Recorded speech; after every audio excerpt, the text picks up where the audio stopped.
Good day, and welcome to the NetApp fourth quarter fiscal year 2024 earnings call. All participants will be in listen-only mode. Should you need assistance, please signal a conference specialist by pressing the star key followed by 0. After today's presentation, there will be an opportunity to ask questions. Please note, this event is being recorded. I would now like to turn the conference over to Chris Newton, Vice President, Investor Relations. Please go ahead. Hi, everyone. Thanks for joining us. With me today are our CEO, George Kurian, and CFO, Mike Berry. This call is being webcast live and will be available for replay on our website at netapp.com. During today's call, we will make forward-looking statements and projections with respect to our financial outlook and future prospects, including, without limitation, our guidance for the first quarter and fiscal year 2025, our expectations regarding future revenue, profitability, and shareholder returns, and other growth initiatives and strategies. These statements are subject to various risks and uncertainties which may cause our actual results to differ materially. For more information, please refer to the documents we file from time to time with the SEC and on our website, including our most recent Form 10-K and Form 10-Q. We disclaim any obligation to update our forward-looking statements and projections. During the call, all financial measures presented will be non-GAAP unless otherwise indicated. Reconciliations of GAAP to non-GAAP estimates are available on our website. I'll now turn the call over to George. Thank you, Chris. Welcome, everyone. We concluded FY24 on a high note, demonstrating robust performance in the fourth quarter and building positive momentum as we step into FY25. Our revenue for both Q4 and FY24 exceeded the midpoint of our guidance, reflecting the strong growth of our expanded all-flash portfolio. Throughout FY24, we maintained a high level of operational discipline, leading to company records for annual gross margin, operating margin, earnings per share, operating cash flow, and free cash flow. At the start of FY24, we implemented a plan to enhance the performance of our storage business and build a more focused approach to the public cloud business while managing the elements within our control in an uncertain macro environment. This plan has yielded tangible results, and our value proposition is resonating strongly in the marketplace. Customers are increasingly turning to NetApp to help them build intelligent data infrastructures and leverage the power of public and hybrid clouds for rapidly growing data-intensive workloads like AI, cloud-native, open-source, and enterprise applications, while ensuring their data remains secure and protected from ransomware attacks.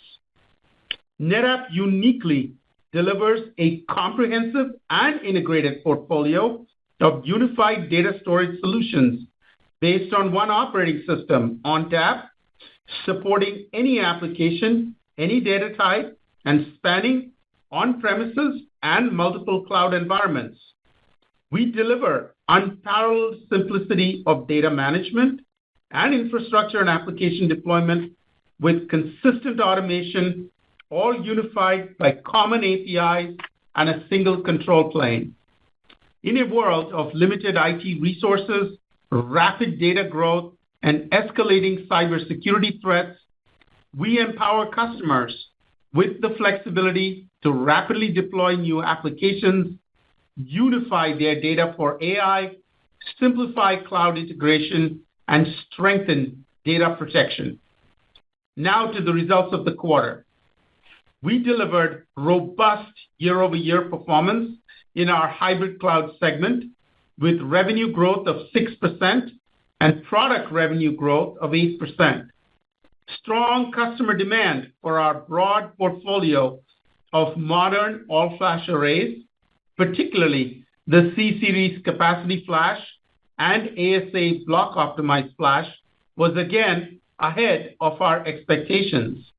This demand propelled our all-flash array annualized revenue run rate to an all-time high at $3.6 billion, up 17% year over year. Early in Q1 of FY25, we unveiled our new all-flash A-Series unified data storage products, offering customers enhanced performance and effective density at a lower cost than the previous A-Series generation. These products set a new standard for enterprise storage, enabling customers to turbocharge workloads ranging from traditional enterprise applications to Gen AI. The new AFF A-Series, coupled with our highly successful C-Series and TAM-expanding ASA products, position us to further increase our share in the all-flash market. Keystone, our storage-as-a-service offering, was also a highlight of the quarter. Keystone provides cloud-like management for hybrid cloud resources in a single subscription with flexible multi-year contracts that align storage costs with business needs, enabling rapid response to changing capacity and performance requirements. We consistently hear from customers that our integrated service level assurance with performance, availability, ransomware recovery, and sustainability guarantees is our differentiator. This has enabled us to accelerate growth by displacing competitors' storage-as-a-service subscriptions, winning new Keystone subscriptions, and expanding existing ones. FY24 total contract value sales of Keystone more than doubled from the prior year to almost $150 million. We expect this momentum to continue and that FY25 will be another significant growth year for Keystone. A leading semiconductor manufacturer selected Keystone as the vehicle to consolidate its storage needs. Initially aiming to select one vendor for block and another for file, we established ourselves as a single global standard for both environments, displacing the incumbent for block storage. This multi-year, 8-figure deal allowed the customer to reduce the complexity and improve the availability of their storage environment. AI is a top priority for organizations as they seek to accelerate innovation, revolutionize operations, drive competitive advantage, and deliver superior solutions to their customers. Data management is essential for enterprise AI. Customers choose NetApp to support them at every phase of the AI lifecycle due to our high-performance all-flash storage, complemented by comprehensive data management capabilities that support requirements from data preparation, model training and tuning, retrieval augmented generation or RAG, and inferencing, as well as requirements for responsible AI, including model and data versioning, data governance, and privacy. We continue to strengthen our position in enterprise AI, focusing on making it easier for customers to derive value from their AI investments. In Q4, we introduced NetApp AI Pod with C-Series capacity flash systems, delivering a new level of cost and performance, rack space utilization, and sustainability. In conjunction with Cisco, we updated FlexPod AI reference architectures to support the NVIDIA AI Enterprise Software Platform, giving customers an end-to-end blueprint to efficiently design, deploy, and operate AI infrastructure. We were one of the first partners to complete the storage validation for NVIDIA OVX systems, and at the start of Q1, we were the first to announce a full-stack OVX system. The NetApp AI Pod with Lenovo ThinkSystem servers for NVIDIA OVX is optimized for Gen AI and designed to support RAG. We announced much of this innovation at NVIDIA GTC, where we were honored to be recognized during the keynote for our role in storing a significant portion of enterprises' unstructured data, which is the fuel for Gen AI. Through our partnership with NVIDIA, we give customers the ability to talk directly to the large amount of existing data stored on NetApp on-premises and in the cloud, demonstrating the value of our install base and the critical role we play in AI. We are the AI infrastructure of choice for one of the world's leading oil and gas companies. The company is developing its own large language model using a high-performance AI cluster with NetApp all-flash storage.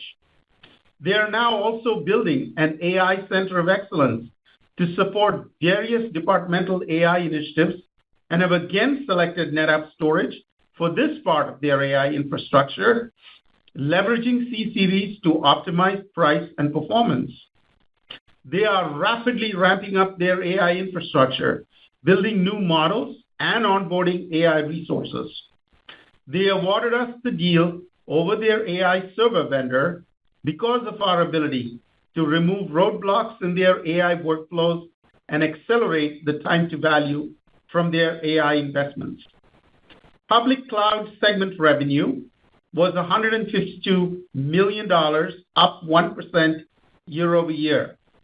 First-party and hyperscaler marketplace storage services remain our priority and are growing rapidly, increasing more than 30% year-over-year and driving cloud storage services to 2/3 of total public cloud ARR.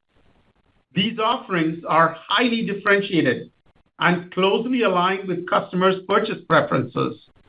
In Q4, we had a good number of takeouts of competitors' on-premises infrastructure with cloud storage services based on NetApp ONTAP technology, which helped drive our best quarter for cloud storage services with each of our hyperscaler partners.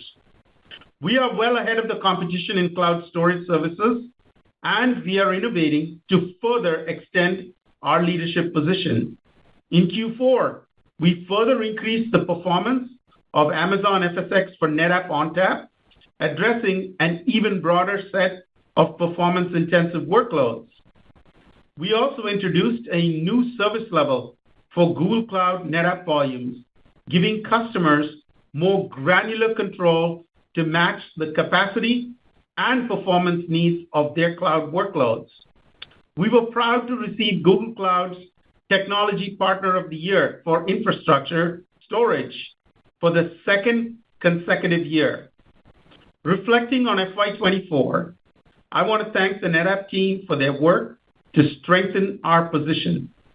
We have a stronger, more complete all-flash portfolio, are addressing a wider set of cloud storage workloads, and have a robust go-to-market plan, better positioning us to win across the board and in new markets like AI. Without question, our modern approach to unified data storage, spanning data types, price points, and hybrid multi-cloud environments, is resonating in the market, giving us solid momentum as we enter the new fiscal year. Looking ahead to FY25, we are cautiously optimistic on the macro environment. The backdrop is better now than it was at the start of FY24. We will remain laser-focused on our top priorities while continuing to raise the bar on execution and maintaining our operational discipline. NetApp is leading the evolution of the storage industry, helping our customers make their data infrastructure intelligent for the age of AI. I am confident that this leadership, coupled with the strong momentum we've built through FY24, positions us for continued growth and share gains. I encourage you to attend or tune into our June 11th Investor Day to learn more about our long-term strategy.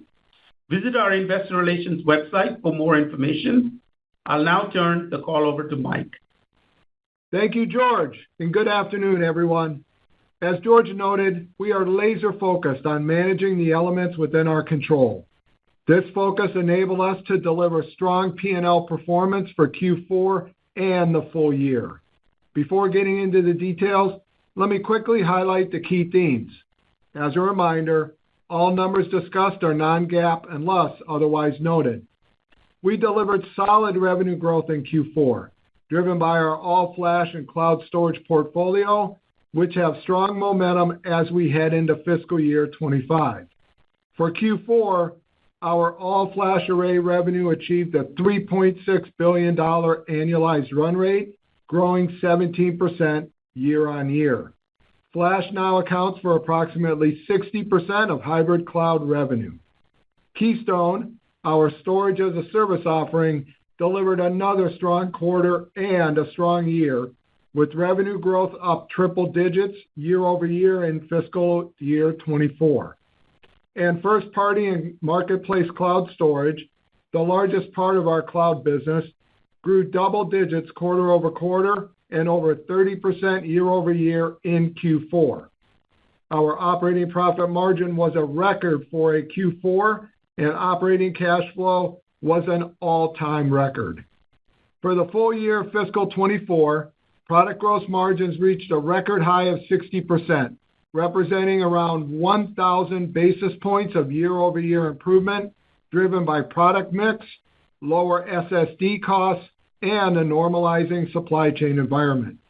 We have an increasing share of total revenue derived from higher margin and recurring revenue sources, which we expect to continue into fiscal 25. In fiscal 24, we generated $1.53 billion in free cash flow, a 76% year-over-year increase compared to fiscal year 23, and an all-time high. And we returned 86% of fiscal 24 free cash flow to shareholders through $900 million of share repurchases and around $400 million of dividends. Our share repurchases resulted in a reduction of full-year diluted share count by approximately 3% from the prior year.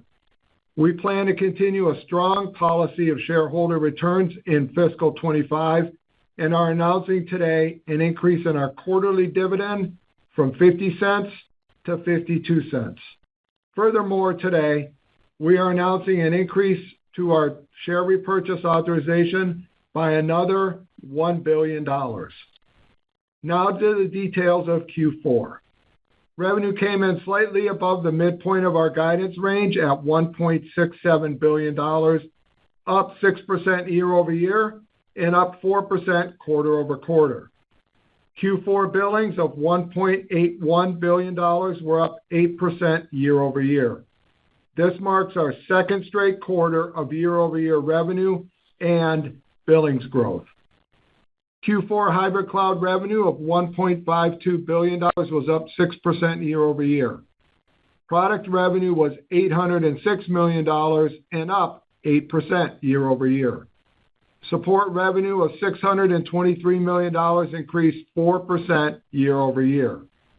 Public cloud ARR exited the year at $630 million, up 2% year-over-year and up $22 million from Q3.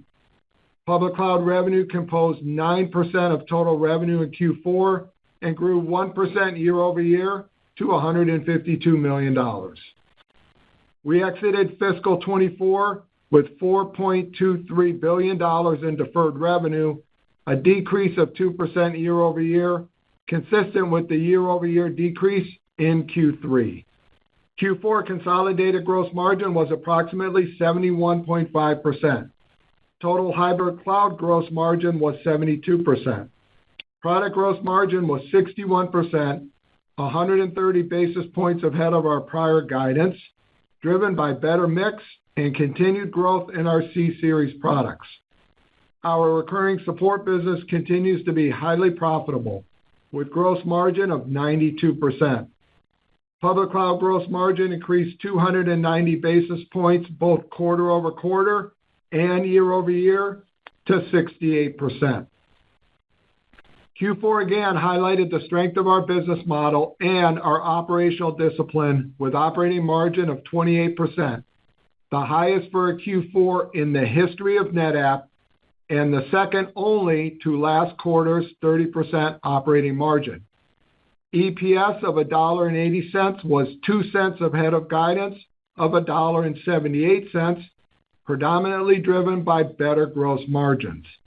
As a reminder, we had a one-time improvement in our tax rate in Q3 that normalized towards our usual low 20% range in Q4, which was contemplated in our prior guidance. In Q4, cash flow from operations was $613 million, and free cash flow was $567 million. These cash flow metrics came in above our expectations in Q4 due to higher customer collections, lower tax payments, and lower supply chain payments. During Q4, we repurchased $100 million in stock and paid out $104 million in dividends. Q4 diluted share count of 212 million was down 2% year-over-year. We had approximately $500 million left on our current share repurchase authorization as of the end of fiscal 24, and today we are announcing an increase in that authorization by another $1 billion. Before moving to guidance, let's review the results for the full year fiscal 24. Revenue of $6.27 billion was down 1% year-over-year, and billings of $6.25 billion were down 2% year-over-year. Disciplined operational management yielded all-time fiscal year highs for operating margin and EPS. For fiscal 24, operating margin was 27%, up 260 basis points year-over-year, driven predominantly by 450 basis points of year-over-year improvement in gross margins, slightly offset by the small year-over-year revenue decline and targeted operating expense growth. For fiscal 24, operating cash flow was $1.69 billion, and free cash flow was $1.53 billion, both all-time company highs. Our balance sheet remains very healthy. We closed the year with $3.25 billion in cash and short-term investments against $2.4 billion in total debt. Now to guidance, starting with fiscal 25. Let me underscore our confidence in our strategy and the strength of our position in addressing key customer priorities, such as business analytics, AI, cloud transitions, data security, and application modernization. Macro indicators today are better than a year ago. However, while there has been some improvement, in our view, the macro environment remains unsettled. As a result, we expect fiscal 25 total revenue to be in the range of $6.45 to $6.65 billion, which at the midpoint reflects 4.5% year-over-year growth. Implied in our fiscal 25 revenue guidance is year-over-year revenue growth in each quarter of fiscal 25. While we are not providing specific cloud revenue guidance, we do expect public cloud revenue to return to consistent growth in fiscal 25. We expect fiscal 25 consolidated gross margin to be roughly 71 to 72%, consistent with fiscal 24 gross margins, despite the pressure coming from rising NAND component costs. We expect growth in support and cloud gross profit to help maintain our overall gross margins. Implied in this guidance is growth year-over-year in gross profit dollars, which is our focus. We have secured a large majority of our forecasted SSD demand for fiscal 25, albeit at higher prices than fiscal 24.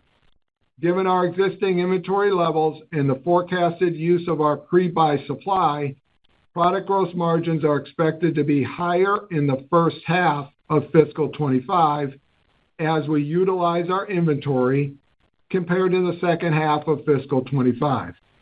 We remain confident in our long-term public cloud gross margin target of 75 to 80% and expect to make progress in fiscal 25 towards this target. We anticipate operating margins of 27 to 28% and EPS of $6.80 to $7. For the year, we expect a tax rate in the range of 21 to 22%. We expect operating cash flow will move in line with net income, although there will be some quarterly variance based on working capital, especially in Q1 when we will pay our annual incentive compensation plans. Our anticipated healthy cash generation enables us to continue our strong return of capital to shareholders. In fiscal 25, we intend to return up to 100% of free cash flow to shareholders in share buybacks and dividends. Our conviction in future cash flow generation is driving the increase in our quarterly dividend to 52 cents per share in fiscal 25, with the remainder of free cash flow going to share buybacks. We expect to reduce share count by approximately 1 to 2% in fiscal 25. Now on to Q1 guidance. We expect Q1 revenue to range between $1.455 and $1.605 billion, which at the midpoint implies growth of 7% year over year.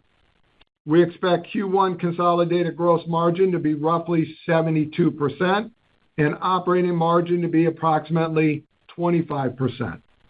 EPS should be in the range between $1.40 and $1.50. In closing, I want to echo George's appreciation of the NetApp team and their continued focus and execution in this uncertain environment. As I look forward into fiscal 25, I am confident in our strategy and our ability to capture our growing set of opportunities and increase profitability. I'll now turn the call over to Chris for Q&A. Thanks, Mike. Operator, let's begin the Q&A. Thank you. To ask a question, you may press star, then 1 on your telephone keypad. If you are using a speakerphone, please pick up your handset before pressing the keys. To withdraw your question at any time, you may press star, then 2. Our first question comes from David Vogt with UBS. Please go ahead. Great. Thank you guys for taking my question. Maybe George, to start, you spent some time talking about the competitive successes that you had in the quarter and the strength of both the A series and the C series. Can you maybe expand upon that relative to sort of what you're seeing in the macro? I mean, there's a lot of discussion in the market, not just for storage, but in IT for general, macro headwinds, and it doesn't appear to be a big factor for you this quarter. And then with regards to Keystone, you talked about some displacements because of a whole host of factors with the offering. Can you maybe expand upon what were some of the more important factors? You mentioned performance. Was price a consideration, or is it really the suite of solutions, the suite of offerings that really drives sort of that Keystone success? And can you maybe talk about the average length of these agreements, of these 2 to 3 year agreements? Any color there would be helpful. Thank you. Thank you for the question. Listen, we are cautiously optimistic on the macro. As you noted, it's better than we started the prior year, but there's still a good amount of uncertainty and caution in customer spending. They are prioritizing the applications like analytics, unifying their data for AI, modernizing their environments, and dealing with disruptions from changes like VMware. And we have had really good success across all of those landscapes. We've had strong wins across multiple elements of the AI opportunity, from data lakes to model training to RAG on our customers' installed data. And we see that across multiple verticals. We've had strong success with our offerings displacing VxRail and other hyper-converged platforms as customers look to optimize their VMware landscapes. And in the case of Keystone, which has had a really strong year, every quarter of the year has been strong, and we had a really, really strong Q4. What we are seeing is customers like the idea of a unified integrated data platform for all of their data and a cloud-like experience. What we are able to offer uniquely in the market is the same experience in your data center as in a co-location environment, as in all the leading public clouds. And so the value of the flexibility that we offer and the operational consistency and simplicity is what's allowing us to win all these deals. They're not on price. These are long-term architectural commitments that customers are making. And they are multi-year agreements. I'll leave it there. Perfect. Thank you very much. The next question comes from Matt Sheerin with Stifel. Please go ahead. Yes, thank you. George, regarding your outlook for growth for fiscal 25, 4.5% growth, which, as you say, reflects macro concerns. We're hearing another reason is that vendors focusing on AI investments, which are leading to push-outs of other projects, including both hardware and software. We heard from a number of big companies just this week. Are you seeing signs of that as well in your business, or is that just are you just seeing continued cautiousness concerning all budgets? I think more of the latter. There's just generally, continued scrutiny of spending. I think with regard to our outlook, we are very confident entering the year. We finished really strong. Our flash portfolio has even got stronger in Q1 with the refresh of our A-Series flash products. So we feel really good with really up-to-date A-Series, a TAM expanding ASA product, which had a really strong quarter, and of course the C-Series, which has been setting records for performance in our business. So we feel really good.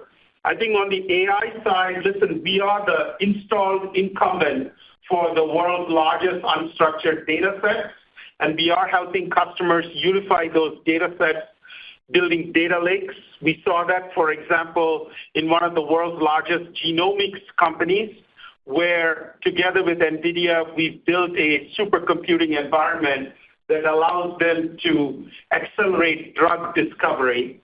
And then we talked about the success we had at one of the world's largest oil and gas companies, where we not only built their supercomputer for a trillion parameter large language model, but we are also the backbone for all of their RAG at their AI center of excellence. So I feel really good about our ability to, tap into the AI opportunity as well as continue the leadership we've shown in traditional enterprise applications.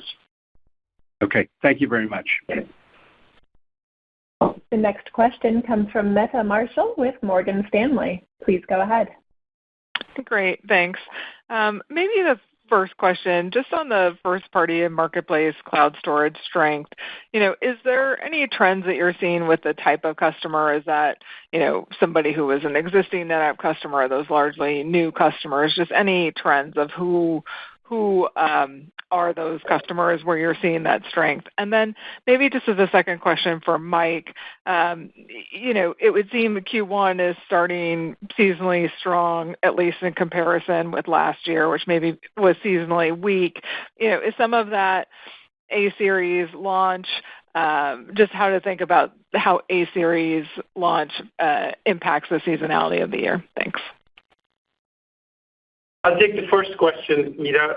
On the cloud storage side, the first-party and marketplace storage services, which are our focus, have had strong results throughout the year. In Q4, we continue to see a really good balance of new customers that are new to NetApp, including competitive displacements, bringing competitor footprints to cloud on our platform, as well as a mix of existing NetApp customers who were deploying and migrating workloads to the cloud, and expansions, where a customer might have not had a first-party service like in Google, now expanding on our first-party Google Cloud service. So good balance across the board sets us up to have a continued strong outlook for cloud storage this coming year. Mike? Thank you, George. Thanks for the question, Meta. So, yes, we do expect Q1 to be seasonally strong. As you mentioned, Q1 of last year was seasonally weak, so it is one of the easier compares, I'll say, for the year. in reference to the A-Series launch, we're super excited about it. That is something that's just gotten started, though, so it won't have a big impact on Q1. We do expect that, though, to start driving some nice trajectory as we move through fiscal 25. Great. Thank you. Thank you. The next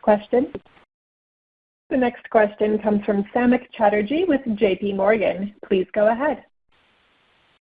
Hey, thanks for taking my question. I guess, George, you talked about the support and sort of the infrastructure you're providing your customers as they go through their AI deployments and the wins you have. I was just curious if you can give us a bit more sense about how to then translate that into revenue, particularly when I think about sort of fiscal 25 guide here, how much of that is incorporated in terms of those deployments in your revenue, and how to think about that ramping in the out year.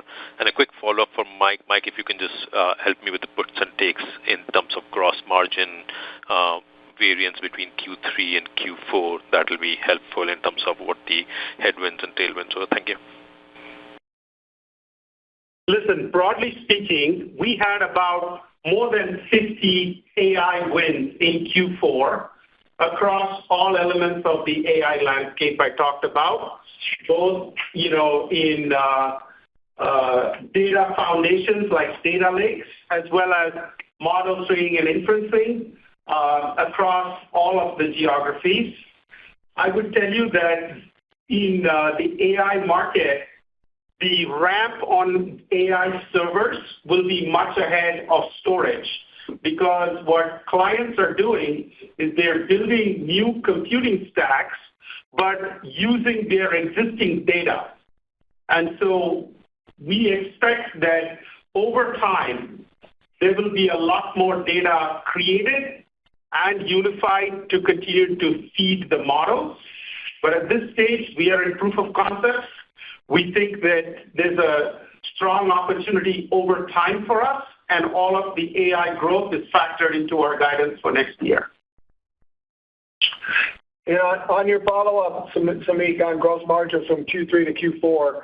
So as we talked about in the prepared remarks, we did come in about 130 basis points higher on product margins. We had guided around 60%. That was largely due to better mix. As we had talked about, we did expect that to come down from Q3 just because it was our Q4, and that's largely what happened. We support gross margin very consistent, and importantly, we started to see a nice increase in our cloud gross margins, and we expect that to continue in the next year. So pretty consistent performance Q3 to Q4 in our gross margin line. Thank you. Thanks for taking the questions. The next question comes from Mehdi Hosseini with SIG. Please go ahead. Yes, thanks for taking my question. Mike, when I look at your Q1 operating margin guide and put it in context of fiscal year, it seems like you're going to exit FY25 in the high 20% operating margin, 29% to be exact. Does that 29% operating margin exiting FY25 include all the OpEx leverage given the resizing that you went through last year? Yeah, so we got in full year 27 to 28% operating margin. And yes, operating margin is always a little bit lower on a percentage in Q1 just given the seasonality.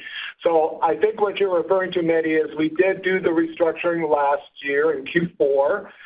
As we enter fiscal 25, we do have some leverage continuing in OpEx. We do expect OpEx to grow, I'm going to say, about 2% for the full year basis on a revenue guide of about 4.5%. We are doing targeted hiring in sales and in engineering to drive key product initiatives. Outside of that, as we've always said, our goal is to always drive operating leverage in the business and have OpEx grow at a rate less than revenue growth. Excuse me. But you did 30% operating margin in January at a lower revenue run rate. Why shouldn't be able to meet or exceed 30% operating margin given your reduced footprint? Yeah, so the 30%, keep in mind, that was the highest that we saw in our gross margin numbers. And we have talked about many of those starting higher in fiscal 25 and then coming down as we go through the year, as we go through the pre-buys that we have for SSD. So it is significantly influenced by that gross margin number. We'd love to get back to the 30%. At this point, a lot of that depends on where the gross margin line goes. Okay, thank you. Thank you. The next question is from Stephen Fox with Fox Advisors. Please go ahead. Hi, Mike, just to follow up on those points on pre-buys, can you just maybe further outline your strategy in terms of pre-buys? Will you continue to do that 6 months out, 12 months out, et cetera, or is it more depending on how you view the market? And along those lines, can you give us a better sense for sort of the gross margin headwinds as you get into the second half from the higher NAND costs? Thanks. Sure. So as we talked about, we were very active in pre-buys for fiscal 24. As we talked about in the prepared remarks, we have locked in a large majority of our forecasted SSDs for 25, albeit at prices higher than 24, as you would expect, Steve. And really, when we look at that, we look at where the market is, we look at, obviously, our demand, and where we think the prices are going to go. The supply chain team has been very active in this market, and we think it's an important part of our protecting our margins. At this point, we are still comfortable with the full year 58 to 60% range that we talked about in product gross margins for fiscal 25. The variables there are potential further increases or decreases in NAND costs through the rest of the year, and then, of course, storage market pricing plays into it.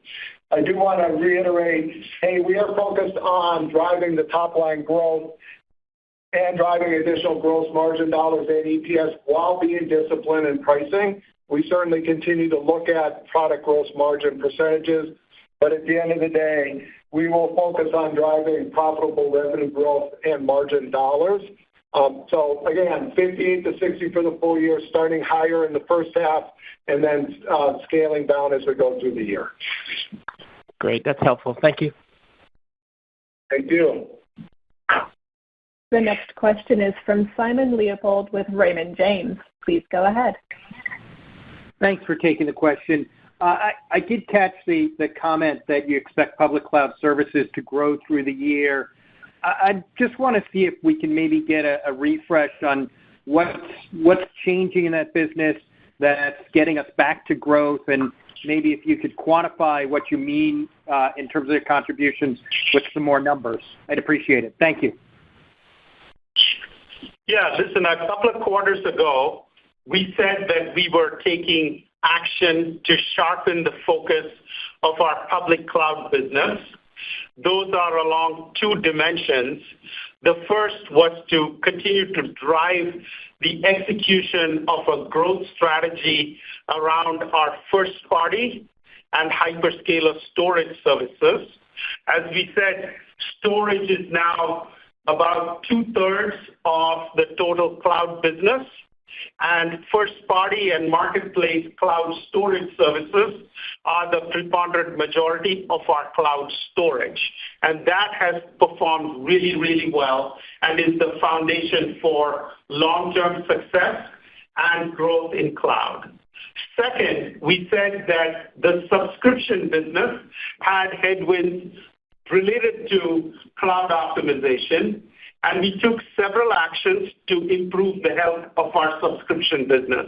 As a reminder, we said that subscription was about 1/5 of the total cloud business, so a small part, and we took actions to both stop selling certain products and services that were no longer a part of our go-forward plan, to migrate some customers from our subscription offerings to our first-party cloud consumption offerings, to integrate some of the subscription products as base features of our cloud storage offerings, and to be able to sharpen the value proposition of our subscription offerings and work with our customer success team to improve the value to clients.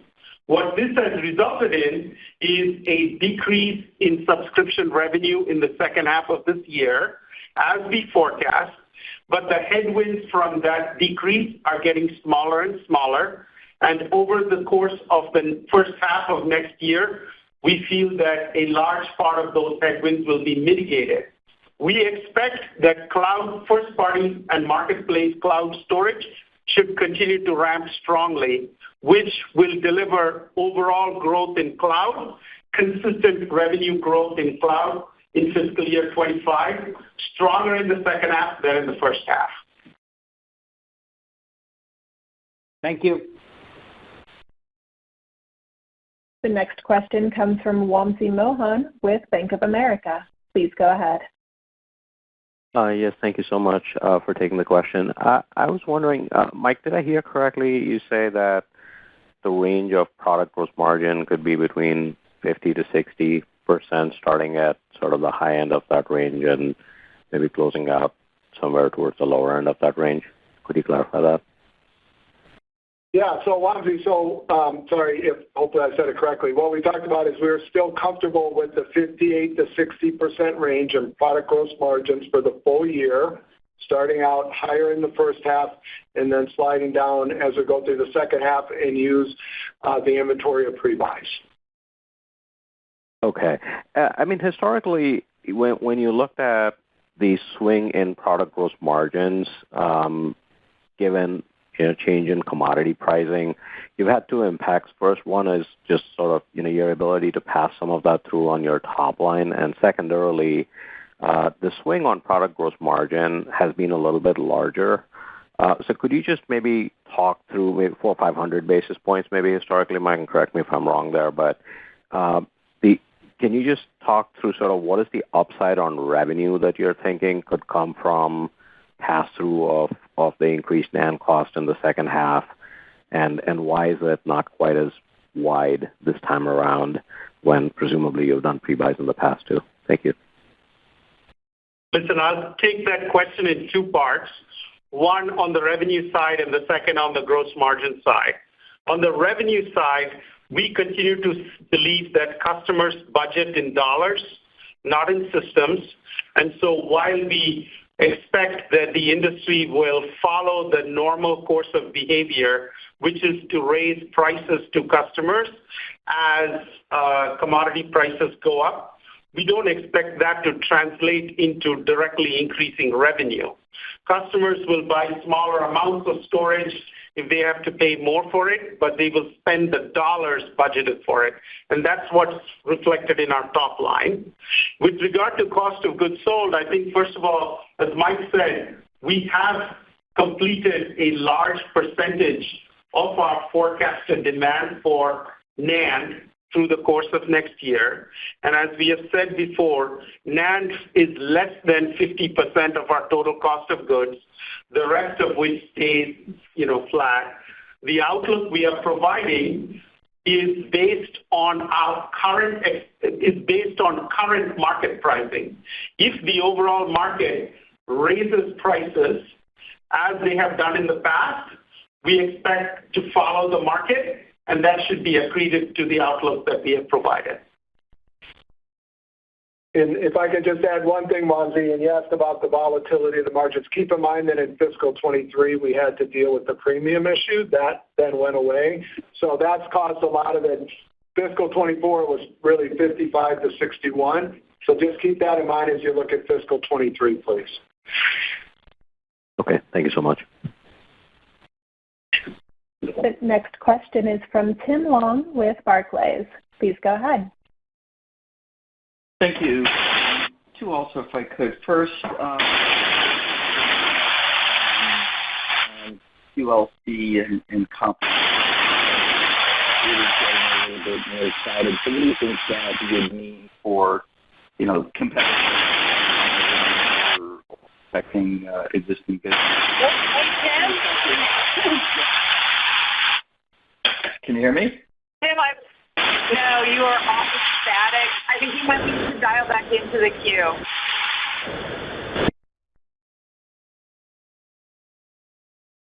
All right, next question, and if please. you can hear us, we'll move on, but you can dial back into the queue at any time. The next question is from Nehal Chokshi with Northland Capital Markets. Please go ahead. Yeah, thank you. Given the discussion around the driver, the 10% Q-to-Q increase in first-party marketplace cloud storage, sounds like this is a sustainable driver. And so is it fair to expect that the public, the cloud storage and first-party marketplace year-over-year growth will accelerate as we go through fiscal year 25 here? Listen, we expect public cloud storage, particularly first-party and marketplace, which are the focus of our cloud efforts, to continue to grow nicely through the course of the year. I'm not going to comment about sequential growth rates, each quarter. We had a really nice quarter this quarter, and we had a good year all year. I think that we see that first-party and cloud storage and marketplace is a much bigger part of our overall cloud business entering fiscal year 25 than it was entering fiscal year 24. And the rest of the offerings, as I said, we continue to sharpen the focus and be more targeted in terms of our subscription offerings. They will have a little bit more headwinds in the first half of the year, but we expect cloud to grow consistently in FY25, stronger in the second half than in the first. Thank you. Thank you. The next question comes from Tim Long with Barclays. Please go ahead. Thank you. I'll try it again with a different headset. Sorry about that. Just wanted to touch on the QLC C-Series business. It seems like there's been some competitors trying to get into that piece of the market as well. So two-parter. Number one, what do you think the increased competition would mean for that business for NetApp? And then secondly, if you could just remind us, that business has been very successful for you. Can you talk a little bit about how that business has been going? Meaning, has this been a lot of success with new customers, or keeping your own base that's upgrading from hybrid systems? Any help there would be great. Thank you. Yeah, thanks for the question. With regard to upgrading an existing hybrid flash customer to our C-Series, there are enormous advantages for a customer of NetApp to stay in place because we have the same operating system, the same management console, the same telemetry system, and we can do that virtually seamlessly for customers. And so we've seen a good chunk of upgrades from 10K drive environments to our all-flash, and we expect that to continue over time. Those will come up as customers upgrade their fleets in a periodic and steady fashion. We also saw a lot of net new to NetApp environments in our customers where we were able to either displace competitive footprints and or bring new footprints to NetApp as customers deployed new applications. We talked about the example with Keystone in a large customer that was considering two different approaches, one for file and one for block, and decided to unify on NetApp. We have seen several environments where hyper-converged VMware landscapes are now moving to optimize the cost of their VMware licenses and are using C-Series. And over time, we just introduced a C-Series AI pod that gives clients a cost-effective, capacity flash-based AI model training and inferencing environment. So we're excited about the prospects of C-Series. Listen, everybody will have their alternatives in the market. We feel really good about the fact that we have the industry's most comprehensive data management, the only real hybrid cloud solution, and a track record of having really large-scale data management capabilities on our flash products. And we feel very, very confident heading into next year. Okay, thank you. The next question is from Ananda Barua with Loop Capital. Please go ahead. Yeah, hey guys. Thanks for taking the question. Good afternoon. George, maybe just actually picking up right there, is there a useful way to think about, which of these, kind of opportunities you've been stepping into are sort of the most accretive, through the fiscal year? And I believe you were talking, I think, like the last few quarters, I'm saying few loosely, it's kind of been, ASA SAN opportunity and the 10K drive opportunity. Is there any way to, I don't know, like sort of anecdotally, not force rank, but give us context around which opportunities are going to be the biggest catalysts as you go through the year? Thanks a lot. We have 4 growth opportunities that we are focused on: all-flash storage, block storage, cloud storage, and AI. And let me hit each of those in turn. In all-flash storage, we have seen strong success with high-performance flash replacing legacy frame arrays and sort of, traditional mainframe class storage with much more modern, high-performance landscapes. We have seen the C-Series both replace hyperconverged as well as traditional hybrid flash architectures, upgrading both our install base and competitor install bases. With the ASA platform, which is blocks, the second part of the growth opportunities, that is TAM expanding for NetApp. And we are excited at the wins that we've seen and the momentum that we have. It will be a smaller business this coming year relative to the C-Series and the AFF A-Series, but it will be all TAM expanding for NetApp. And I'm excited at where we are today. With cloud storage, listen, the cloud market is an enormous market. It's a multi-billion-dollar opportunity, and our cloud storage is a part of that opportunity. As the cloud providers have seen a re-acceleration in their business, we are well positioned to grow our business, and our focus is to grow it at a rate higher than the infrastructure as a service growth rates of the big hyperscalers. And then finally, AI. This is the opportunity that will become much more meaningful over time.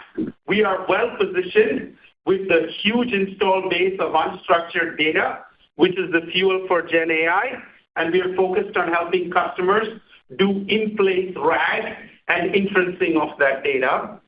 Second, our unified data storage systems with integrated data services provide an ideal foundation for customers looking to build a data lake or model training landscapes. And then our hybrid cloud architecture gives us a unique place in the environment, allowing customers to use public cloud AI platforms such as Vertex from Google or Bedrock from AWS with their on-premises data and be able to scale inferencing to where every piece of customers' data and IT landscape exists. So those are the 4. We're excited about the year ahead. We will tell you more about the specific puts and takes of each opportunity at our Financial Analyst Day on June 11th. Yeah, that's great, George. Thanks so much. The next question is from Chris Sankar with TD Cowen. Please go ahead. Hey guys, this is Eddie for Chris. When it comes to RAG applications, have you seen any increase in storage density per unit requirements? And I wonder if you can update us on your efforts of adopting 30 terabyte SSDs in your systems. Thank you.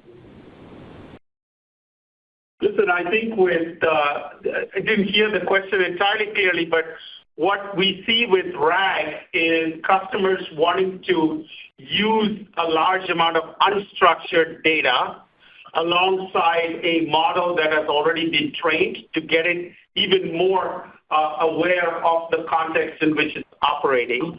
Our C-Series and A-Series are both well suited for that. For customers that want really large landscapes, we are really excited about the opportunity with the C-Series, where we already have 30 terabyte drives and are adding, higher density drives as customers need. And then for large-scale data lakes, we are able to build highly dense object storage or mixed object and file storage landscapes, as we have done for many, many clients over the last quarter. Okay. Yeah, my question, George, thank you. And my question was about 10 terabyte SSDs. So it seems like that's already shipping in your systems as of today. Is that right? We have 30 terabyte SSDs, and they're growing quickly as a percentage of the total capacity. The way our systems are built, we can pack a lot more density into a single system than many of our competitors. Got it. Thank you, George. Welcome. Thank you. Today's last question comes from Asiya Merchant with Citigroup. Please go ahead. Great, thanks. Apologize if this question's been asked, but maybe if I can just focus on the free cash flow for next year.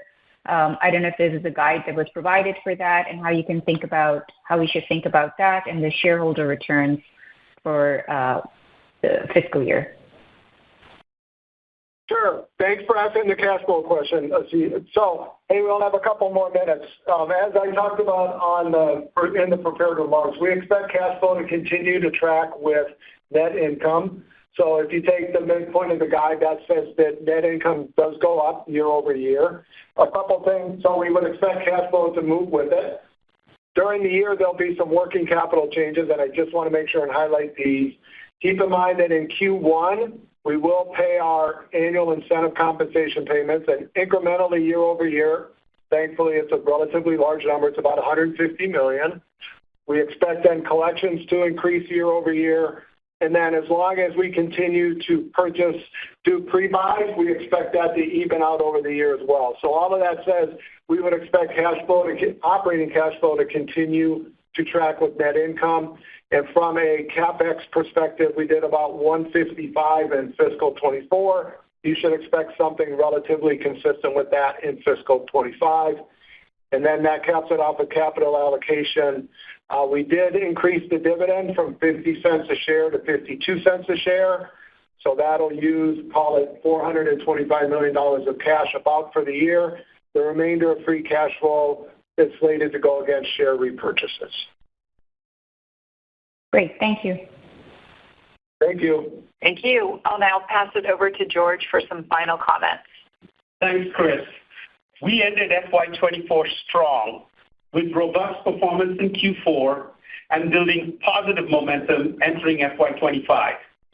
Capacity flash, block storage, cloud storage services, and AI all represent enormous growth opportunities for us.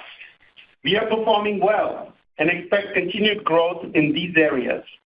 NetApp is leading the evolution of the storage industry, helping our customers make their data infrastructure intelligent for the age of AI. We are capitalizing on our share gain opportunity and will maintain the operating discipline that has yielded record profitability. Thank you for your time today, and I hope to see you at our June 11th Investor Day.